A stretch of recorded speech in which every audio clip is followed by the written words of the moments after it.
Seorang pria bernama Rahmat, 29 tahun, terpaksa berurusan dengan aparat Polsek Kuta Senin 24 Oktober. Pasalnya ia kedapatan mengedarkan narkoba di depan gerbang Villa Keraton Seminyak Kuta Badung.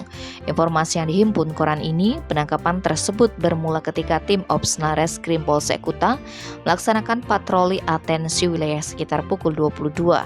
Saat melintasi tempat kejadian perkara, petugas melihat pelaku yang mengendarai sepeda motor Honda Vario DK 2010 PCM dengan gerak-gerik mencurigakan, sehingga aparat berupaya mengantisipasi setiap gangguan keamanan dan ketertiban masyarakat memeriksa pria asal Jambi itu.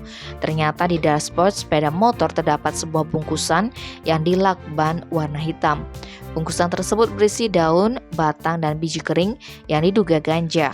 Polisi lanjut menggeledah dan menemukan 2 microchip berisi plastik klip yang membungkus kristal warna biru diduga sabu.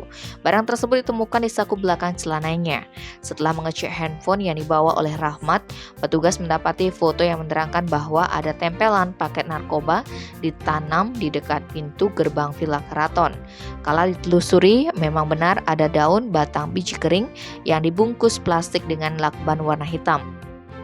Tak berhenti sampai di situ, tim Ops Nareskrim meneruskan penggeledahan ke kos pelaku di Jalan Soputan, Gang Ulun Suwi 1 nomor 46 Denpasar Barat.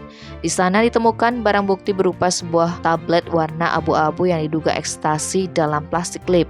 Total berat bersih barang bukti yang disita yakni 20,87 gram, sabu 0,42 gram, dan ekstasi 0,39 gram. Selain narkoba disita juga sebuah timbangan elektrik, sebuah alat hisap sabu, dan 1 bal microchip. Saat diinterogasi, Rahmat mengakui barang haram itu didapat dari bosnya bernama Jumain yang dikenal lewat telepon. Dalam sekali beraksi dia mendapatkan upah Rp100.000.